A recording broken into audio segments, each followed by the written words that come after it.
दुनिया का सबसे बड़ा लोकतांत्रिक देश है। भारत की संवैधानिक व्यवस्था और प्रशासन दुनिया के लिए एक मिसाल है।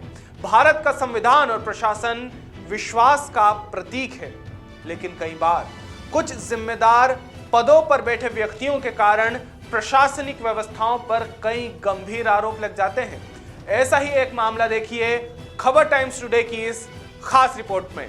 नमस्कार, मैं हूं तुषार और आप देख रहे हैं हमारी खास रिपोर्ट प्रशासन की मनमानी।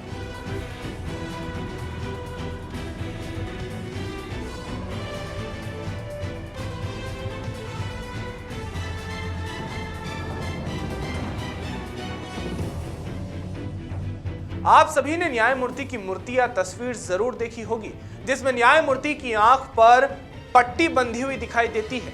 इसका मतलब यह है कि न्याय किसी को देखकर फैसला नहीं लेता। न्याय और कानून केवल और केवल सच्चाई के आधार पर कार्यवाही करते हैं।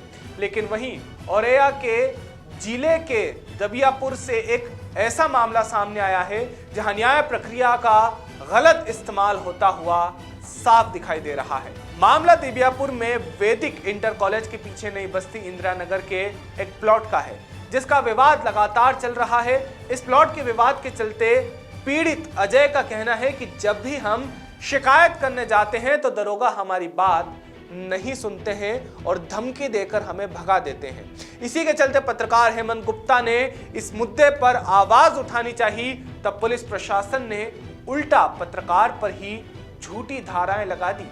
आप सोच सकते हैं कि जब दबियापुर में पत्रकार के ऊपर सच के लिए, न्याय के लिए आवाज उठाने पर इस तरह के कदम उठाए जा सकते हैं, तो आम नागरिक प्रशासन से किस हद तक परेशान होगा।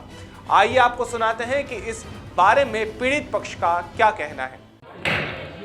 चलो, क्या नाम है तुम्हारा? अजय कुमार गुप्ता के रहने वाले। क्या मामला है तुम्हारे प्लाट का? ये प्लाट हमारा 25 साल पुराना है और इस पर अब कोई काफ़ी लोग इसके जबरदस्ती कब्जा कर रहे हैं और बोल रहे हैं कि हमारा है, और वो 34 दिन में लिखते हैं और ये ग्राम समाज का कब्जा कराते हैं। ये कौन करवा रहा है? ये करा रहे ओम प्रकाश, सनात देवी प्रसाद, कानपुर रहने वाले हैं।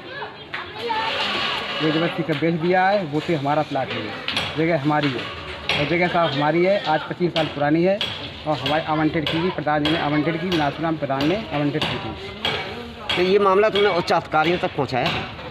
ये नहीं पहुँचाया। नहीं पहुँचाया। तो तुम्हारा कौन सहयोग कर रहा था?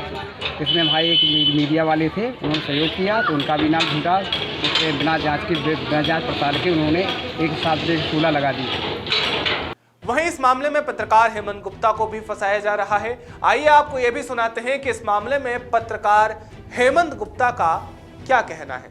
मामला ये है कि ये एक कमजोर वर्ग के व्यक्ति को हैं और इनको जबरदस्ती प्रताड़ित करके, परेशान करके इनका लोग प्लाट कब्जाना चाहते थे, दबंग लोग। और जब मैंने इनकी मदद करने की कोशिश की, मैंने देखा यहाँ गलत हो रहा है। जब इनकी मैंने मदद करने की कोशिश की तो उन्होंने, विपक्षियों ने पुलिस का सहारा लेके हमारे ऊपर 116 में कार्रवाई करवाई, जो कि बिल्कुल फर्जी है।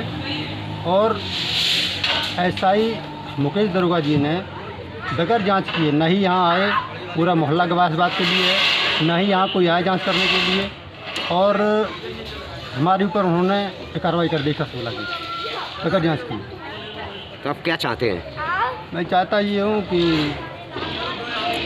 इसकी निष्पक्ष जांच हो और कोई भी निर्दोष न फंसे, और जो इसमें सही जांच को उजागर किया जाए, सही जांच की जाए और जो झूठा पाया जाए तो उसकी कार्रवाई हो। आपने देखा कि कैसे दबियापुर में दरोगा की और प्रशासन की मनमानी खुलेआम चल रही है। अगर समाज में पत्रकार को उसकी आवाज नहीं उठाने दी जाएगी तो यह खुलेआम लोकतांत्रिक व्यवस्था की हत्या कही जाएगी। अब इस मामले में देखने वाली बात यह है कि आखिर उच्च प्रशासन इस मामले में क्या कार्यवाही करता है। तब तक खबरों के लिए जुड़े रहिए खबर टाइम्स टुडे के साथ।